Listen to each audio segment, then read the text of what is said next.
ফ্রিজে যদি একটুখানি চিকেন থাকে তাহলে এই মজার কাবাবটি অবশ্যই বানিয়ে নিতে পারেন। আর অনেক অনেক সহজ এই রেসিপিটা, যে কেউ বানিয়ে নিতে পারেন এই মজার কাবাবটি। আসসালামু আলাইকুম সবাইকে, কেমন আছেন সবাই? আশা করি তো ভালো আছেন। আলহামদুলিল্লাহ, আমিও ভালো আছি। এইখানে আমি 2 পিস চিকেন সিদ্ধ করে নিয়েছিলাম।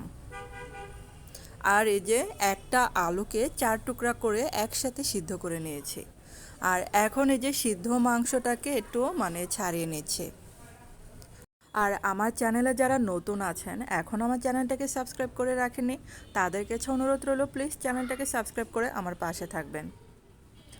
এখন এই যে আলুটাকে একটু চটকে নিয়েছিলাম, আর এখন দিলাম ভাজা জিরা গুঁড়া, তারপরে যে আদা বাটা দিলাম, রসুন বাটা, আর এখানে দিলাম গাজর কুচি, তারপর হচ্ছে পেঁয়াজ কলি কুচি, আর এখন দিলাম কাঁচামরিচ কুচি। যে যেরকম ঝাল খাবেন সেটা বুঝে শুনে দিতে হবে। তারপর কিছুটা লাল মরিচের গুঁড়া দিলাম, হাফ চা চামচের মতো হবে লাল মরিচের গুঁড়া, আর দিলাম স্বাদ মতো লবণ। এখন এই যে সমস্ত উপকরণগুলো ভালো করে মাখিয়ে নিতে হবে।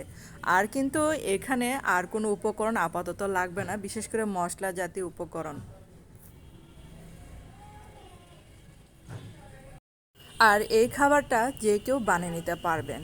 ধরেন বাসায় কোনো মেহমান আসলো, এটা চটজলদি একটু মুরগির মাংস নামিয়ে সিদ্ধ করে নিলেন, আলুও সিদ্ধ করে নিলেন, তারপরে যে ঝটপট করে বিকেলের নাস্তায় বানিয়ে দিতে পারেন পরিবারের সদস্যদেরকে। আর এটা খেয়ে অনেক অনেক প্রশংসা করবে, কারণ এটা এত মজার হয়। আর বানাতেও দেখছেন কতটা সহজ এই কাবাবটা। আর আমি কিন্তু এই শেপে বানিয়ে নিয়েছি। এখন এই যে আরেকটা বানিয়ে দেখাচ্ছে আপনাদেরকে।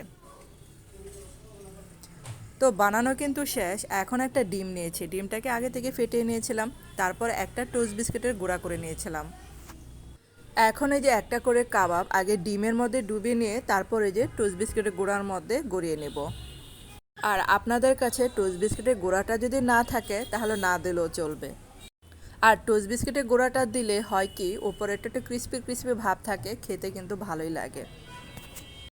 আর যারা ফেসবুকে ভিডিওটা দেখবেন তাদের কাছে অনুরোধ রইল অবশ্যই এটা লাইক দিতে কিন্তু আপনারা ভুলবেন না। আর পেজটাকে ফলো দিয়ে পাশে থাকবেন। তো এগুলাই যে বানিয়ে ফেললাম, তো 2 টুকরা চিকেন দিয়ে এই কয়টাই কাবাব হলো। এখন এই যে তেলে ভেজে নিচ্ছে এগুলা। আর এই কাবাবটা অনেক মজার হয়, গরম গরম খেতে কিন্তু উপরেটা অনেক ক্রিস্পি থাকে আর ভিতরেটা একদম সফট থাকে।